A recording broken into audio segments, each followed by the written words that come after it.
tout le monde, bienvenue dans cette nouvelle vidéo. Donc aujourd'hui on a changé de spot parce qu'on va apprendre à mixer. Qui veut dire mixer, c'est vraiment on va apprendre les bases des bases des bases, c'est-à-dire de passer d'une musique à une autre sans vraiment que les gens s'en rendent compte. La base du mix, le B.A.B.A, la base, c'est vraiment passer d'une musique à une autre sans transition sec, sans coupure nette, en gérant tout ce qu'il faut gérer pour passer d'une platine à une autre. On va commencer, c'est parti. Donc je vais changer le temps de la caméra, étant donné que j'en ai pas deux. Je vais la mettre ici, donc vous verrez plus ma tête. Est-ce que c'est une mauvaise nouvelle? Pas du tout, au contraire. On commence.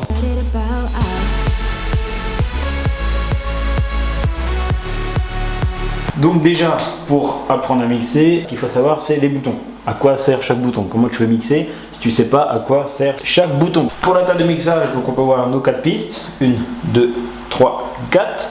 On a ici les faders, ce qu'on appelle des faders pour monter le volume d'une piste. Par exemple, si je mets un son.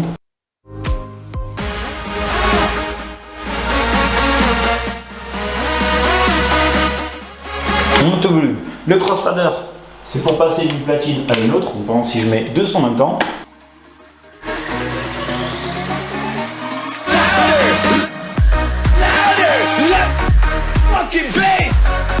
Et on peut choisir une courbe ici, donc une courbe sec, notamment pour le scratch, donc si on décale à peine, ça change le titre, qui est beaucoup utilisé en scratch, et une courbe beaucoup plus fluide pour vraiment amener tranquillement lors d'une transition. Nous trouvons ici 4 sound colorifiques, donc c'est 4 effets, là on a 4 cues, c'est des pré-écoutes pour le casque. Prise casque ici, ça veut dire que on va préécouter, on va écouter au casque ce qui passe dans la piste 1, ce qui passe piste 2, 3 et 4, vous avez compris, on peut même tout activer. Ou si par exemple on veut lancer 2 titres en même temps, on peut préécouter 2 pistes en même temps, c'est pas le problème. Ensuite, on a toute la partie master ici, donc le master, le gain, donc la balance droite-gauche d'une musique, mono stéréo, un EQ ici.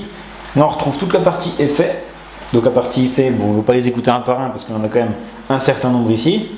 On choisit avec ce porteur-là, je ne sais pas si vous voyez sur l'écran, mais 1, 2, 3, 4, donc les 4 pistes là, ou alors le micro, qui est branché juste ici avec son gain. Là on choisit notre boucle, donc c'est une boucle, si on part sur 1 sur 8, 1 sur 3, 1 sur 4 ou 1 sur 16 ou en 3, 4. Ici on choisit la vitesse, donc, par exemple je vais vous montrer sur un écho.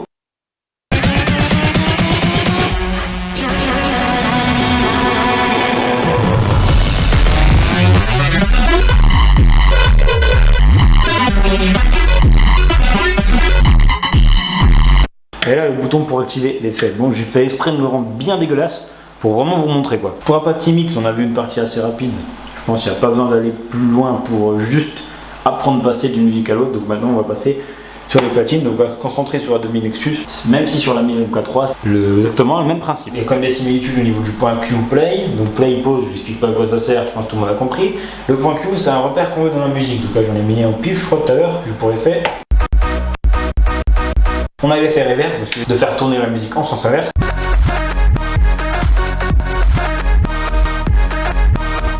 On a les troll Q qu'on cale quand les boutons sont rouges.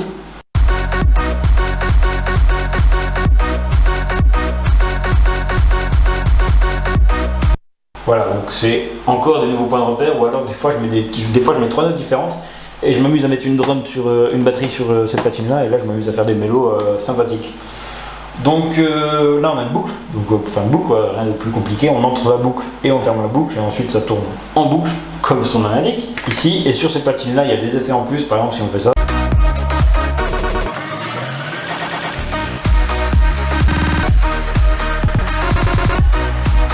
Ça on ne les retrouve pas sur un CDJ ni MK3, c'est un pavé tactile où on peut s'amuser dessus.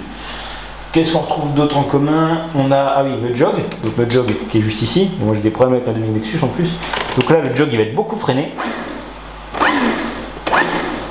Et là le jog il va être très peu freiné.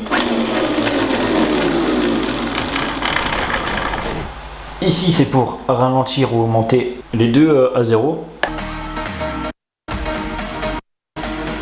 Les deux à fond, presque à fond. Ça va mettre du temps à s'arrêter et ça va mettre du temps à démarrer. Ça peut être un effet sympa, notamment pour l'arrêter. J'utilise beaucoup ça pour arrêter des musiques ou pour faire des cuts, c'est assez sympa.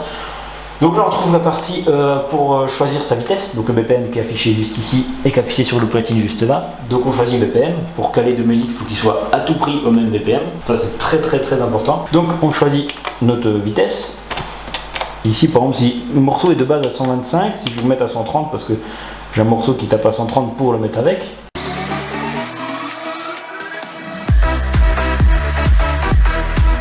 si on appuie sur ce bouton là, ça verrouille. On a beau bouger le pitch comme on veut, je parle pas du gâteau, on entend quand même que je mets à fond, par exemple, je mets à 137. Et que je reviens à peu près à la même vitesse, on a carrément bougé de note. Donc si on veut pas changer de note, parce qu'on a besoin d'accélérer beaucoup un morceau, ce qui est quand même pas très conseillé, on verrouille le master tempo, et au moins là.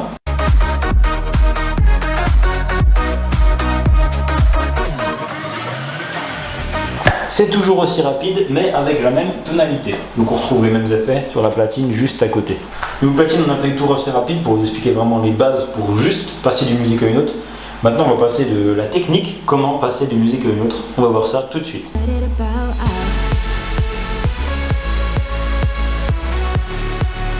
Pour passer d'une musique à une autre, le truc le plus important, c'est la vitesse de la musique, le BPM, le battement par minute. Donc au niveau des pulsations, combien tu as de pulsations dans le morceau en une minute. Donc ce qu'on va regarder, par exemple, c'est ce morceau-là, il a 126, ce morceau il a 126. Pour une fois, ça tombe bien. Mais si jamais il faut régler, hop, on règle le pitch pour que vraiment les deux morceaux soient à la même vitesse. Ça, c'est primordial. Tu ne peux pas commencer à mixer si tes deux musiques n'ont pas le même BPM. Ça, c'est la première chose à vérifier, la première chose à regarder. C'est primordial. Ensuite, un exemple, je lance une musique. Celle-là, tiens.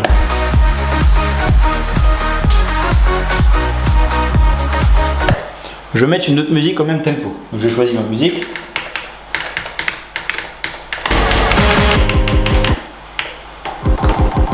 J'ai mis mon point Q sur un repère qui m'intéresse, donc le début d'une mélodie. Ok, donc là j'ai ma musique de tout à l'heure, où j'ai un point Q un peu au pif juste pour la vidéo, quoi, tu vois. On récapitule, mes deux titres sont à la même vitesse. J'ai mon point de repère pour mon deuxième titre sur une partie intéressante, sur mon point Q pour mon repère. Je lance ma première musique.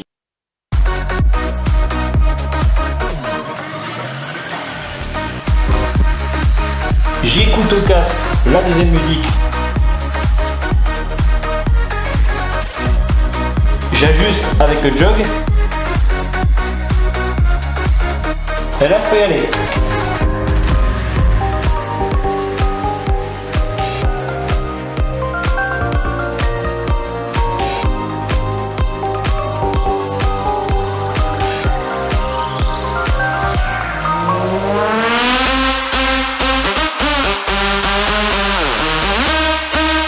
Voilà, là on est passé d'une musique à une autre. Donc ce que j'ai fait pour synthétiser la chose, j'avais mes deux mêmes musiques au même tempo. Ensuite j'ai lancé ma première musique, j'ai pré-écouté dans mon casque la deuxième musique avec en faisant tourner mon point Q.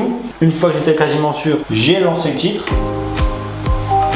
Avant de vraiment le mettre avec l'autre, que tout le monde entende, j'ai ajusté au jog. Parce qu'il faut savoir que le jog sert à scratcher, mais pas que.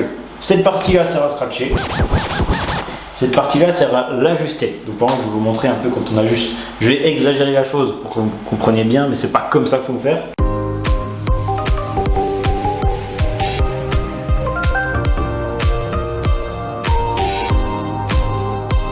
Donc là, c'est vraiment exagéré pour vous montrer, mais souvent, même quand on met au même BPM, on est obligé de temps en temps d'ajuster un petit peu, histoire que les deux kicks n'en fasse qu'un. D'ailleurs, ce que je conseille, ce que vous avez vu, c'est qu'une fois j'ai lancé cette musique-là, j'ai un kick sur cette musique. J'ai un kick sur cette musique et j'ai un kick sur l'autre. Ce que j'ai fait, c'est que sur ma musique, pas principale, c'est-à-dire celle-là, où ma mélodie arrive, j'ai carrément coupé les graves pour qu'on n'entende qu'un kick. Pour vraiment que ça soit qu'une mélodie qui amène. Donc si j'avance un peu, ça c'est vraiment la transition la plus simple. Il faut vraiment vérifier ces points-là. Tu peux pas mixer tant que tu sais pas ça. C'est vraiment le B.A.B.A. du B.A.B.A. Ensuite, on s'amuse avec le Q, on s'amuse avec les books, on fait des rolls et tout, on fait du scratch. Mais ça vient vraiment après. Je vais refaire une fois rapidement, puis ça sera bon. J'espère que vous avez compris. J'espère que j'étais assez clair.